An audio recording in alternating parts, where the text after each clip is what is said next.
Welcome to the deep dive. Today we're jumping into something really fascinating. Yeah, we're looking at two specific Japanese fighting arts.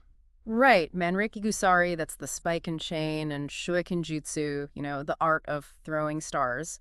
And we know you want the key info without, wading through tons of detail.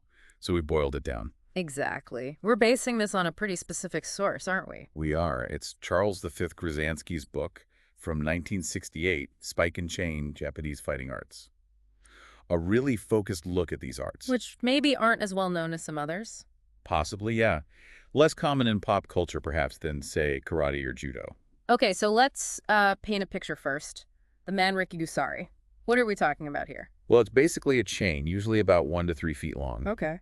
And it has weights on each end. Those weights could be different shapes, apparently rectangular, round, octagonal. Interesting. And the samurai use these? They did, carried them with quite a bit of respect, according to the book. And the shuriken. Most people probably think of, ninja stars from movies. Right, and there's some truth to that image, but the book describes them evolving from the tanto, the short sword. Ah, okay. So they became these pointed missiles, iron or steel, often needle-like, generally 3 to 10 inches long. Gotcha. And the book itself gives a nod to someone important. Oh, absolutely. Yeah. It's dedicated to Yumio Nawa. He was a master of several arts, including Masaki Ryu, which is linked to the Manrikigusari, and Shuriken Jutsu. Gruzanski makes it clear Nawa was vital for this knowledge. So the mission for this deep dive Is to pull out the most compelling and practical stuff from Gruzanski's work, give you a solid feel for these arts without getting bogged down. sounds good. Let's start with the Manrikigusari and the Masaki Ryu school then. Okay. First off, it seems this weapon had a bunch of different names. It did, yeah. Kusari-fundo, Ryo-bundo, Sore-kusari, Kusari, Tama-kusari, Kusari-chute. Quite a list. Makes you wonder, doesn't it? Different names for maybe slightly different versions. Or just regional things. Could be either, or both. The book doesn't specify, but it shows the weapon had variations, or at least various labels. What really struck me was how the samurai supposedly viewed it. Not just a tool, right? No, definitely not. They carried it close, the book says, even put it down beside them when they sat. That suggests real reverence. Like a personal connection to the weapon. Exactly. A respect for its potential. It's described as a defensive weapon, mainly. But, and this is interesting, the book claims it's still effective today for self-defense, even against armed opponents. And there's that, pretty bold claim in there, too. Oh yeah, the power and ingenuity of 10,000 persons bit. What do you even make of that? Hyperbole. Probably, yeah. It likely speaks to the potential in the hands of a true master. You know, the idea that it becomes an extension of the wielder capable of amazing things. More about skill than raw power. I think so. And the book links its effectiveness to having other martial arts skills already, jiu-jitsu, aikido, karate, kendo. It complements them. It's not just about the physical side either, is it? There's a mind-body connection emphasized. Definitely. Body and spirit working together. The book even calls the Manrikigusari a living thing that grows with the user. A living thing. How does that, translate into training? Well, it suggests you can't just learn moves by rote. You have to develop a feel for it, understand its weight, how it moves, how it responds, like a partnership. More intuitive. Exactly. Yeah. And then there's that acronym, SECRETS.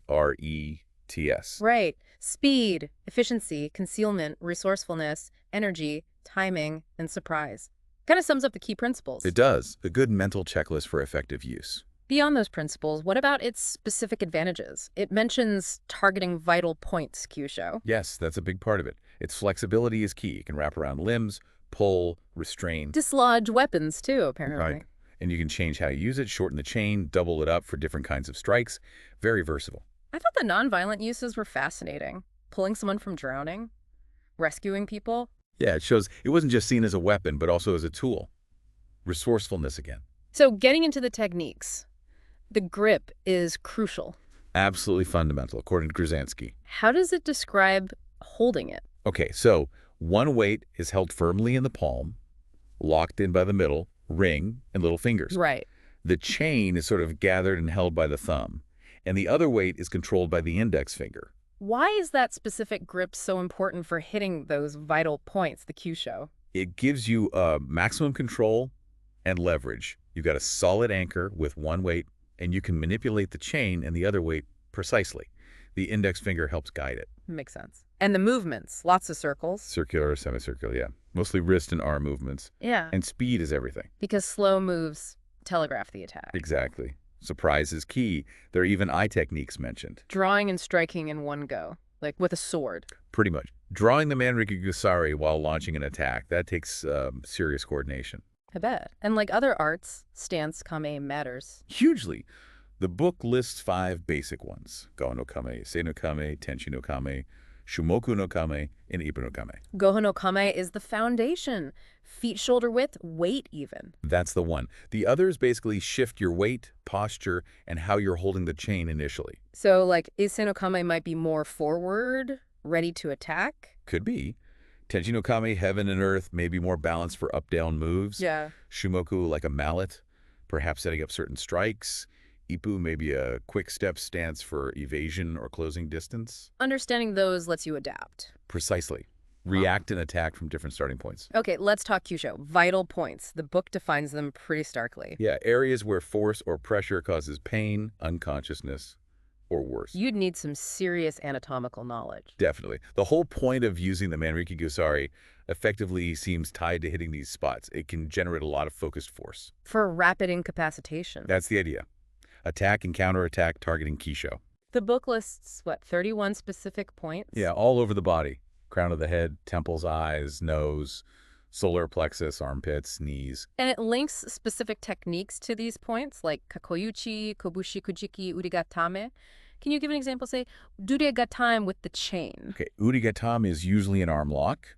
With the Manrikigusari, you might wrap the chain around the opponent's arm. Right. Then use the weights to press into a vital point on the elbow or wrist joint. Create pain, force a release, maybe break something. The chain binds and applies pressure. Nasty stuff. And those diagrams with the X marks? Yeah, marking the highly vulnerable spots, targets for experts. Really drives home the lethal potential if you know what you're doing. It does. This wasn't sport. It was serious combat application. So shifting gears a bit, how do you actually get one of these things to practice with? The book says originals are super rare. Pretty much impossible to find, yeah. Yeah. So Gruzanski suggests making your own. That's the practical route for learning Misaki-ryu. And he recommends trying different lengths. 1, 2, 3 feet? Right, to see what suits you. Originals were hand-forged, expensive to replicate anyway. So modern materials are fine for training. You need the chain and the weights. Balance is key, it says. Critical. Heavy chain, light weights, no good. Vice versa, also bad. Needs to feel right, work together. For the chain, it gets specific. Number 3, straight welded link machine chain. Hardware store stuff. Yeah, plated or unplated. Just needs to be sturdy.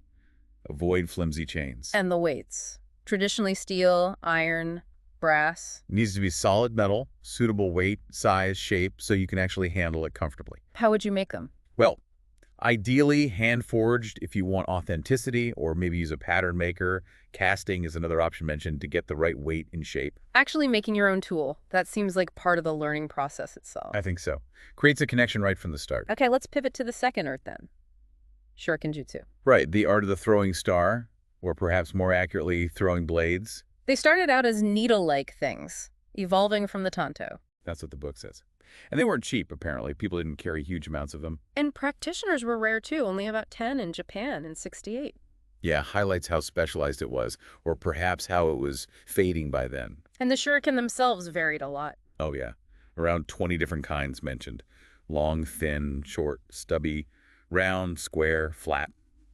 Sharpened one end or both. Lots of variety. The book mentions specific schools, Ryu. Negishi-ryu, Shirai-ryu, and Chishin-ryu are named as well-known ones then. And the Negishi-ryu ones sounded distinctive. Narrow torpedo shape with a tassel. Yeah, about 10 inches long. The tassel's interesting. Yeah. The book doesn't really explain its purpose. Maybe stability in flight, or grip, or just decoration. Could be any of those, I suppose. Adds a bit of mystery. Now, for self-defense purposes, the ideal shuriken should be small, easy to carry, easy to throw without being noticed, aimed at vital points' eyes, kyusho usually at a very close range. Makes sense. Quick, discreet, disabling. Exactly. No time for fancy throws in a real confrontation. And there's a specific way to hold them. Yes. In the palm, fingers extended, secured by the thumb. Where it sits in the palm depends on the distance you're throwing. High for short, lower for long. Something like that. Fingertips touching the palm for close, lower down for further away. Practice is key to get the feel right. And like the Manrikigusari, there's a big mental component here too. Huge. Calmness, proper breathing. It mentions exhaling 80% before the throw. Wow, specific. Yeah. And focusing your intent, not just your eyes, on the target. That mirror-like mind idea, unaffected by distractions. Right. And the can-aim concept. The crab's eye, focusing on the black part of the opponent's eye. That's the level of precision it talks about, especially crucial at close range, maybe just 2 or 3 feet. So practice needs both physical diligence and the right mindset. Absolutely. You can't separate them in this art, according to the book. For short distance practice, it mentions a half-turn throw. What's that involve? Basically, less body rotation. The shuriken makes maybe half a turn in the air. For longer distances, you need a full turn, maybe more, to get power and the right orientation for impact. And you hold it high in the palm, pointing towards the target during the windup. Yes, that seems to be the standard starting position. What about targets for practice? Pretty simple recommendations. Planks of wood, like 2x2s, nailed together. Soft white pine is good for penetration. Or outdoor stuff like archery targets, hay bales. Yeah, those work too. The main thing is safety. Always a concern with sharp things flying around. Definitely. Keep spectators well back. Practice outside if possible, fewer ricochets. And track your progress. Mark distances. Yeah, coordination and consistency come from practice. Marking distances helps you measure improvement. Okay, and just like the Manrikigusari, the book tells you how to make your own shuriken. Sounds easier, actually. It does seem simpler. Get some 14 shuriken steel bar stock. Cut it to length. 6 inches and 8 1/4 inches are suggested starting points. Then grind the ends to a point. Taper it back about an inch from the tip. And you can adjust the size to what feels right. It mentions practitioners carrying maybe 5 or 6. Right. Accuracy over quantity. Simpler designs are better for learning, it seems. What about the ones you always see in movies? The star-shaped ones, shaken. Ah, yes. The book does mention those. Very popular image. But maybe not the most practical. That's the suggestion. Those multiple points can apparently make them harder to throw accurately and consistently over distance. So the simpler, dirt-like shapes are better for actual jiu-jitsu. Seems to be the implication. Accuracy is king. Flashy looks are secondary. Okay, well that brings us towards the end of this deep dive. We've covered quite a bit. Yeah, history, features, techniques for both the Manrikigusari and Shuriken Jutsu, even how to make them. All based on that 68 book. And the big takeaway seems to be that these aren't simple weapons at all. Not at all. They require serious dedication, practice, and that mental discipline we kept coming back to. It really is food for thought, isn't it? Even if, none of us are likely to start practicing with these specific tools. Think about those core principles, that focus, the need for adaptability, understanding weak points. Yeah. How do those ideas apply elsewhere? Exactly. How might that kind of thinking, that balance of the physical and mental, the focus, the strategy, apply to challenges or goals in our own lives? Something to maybe mull over. A different way to think about discipline and effectiveness, perhaps, beyond the martial context.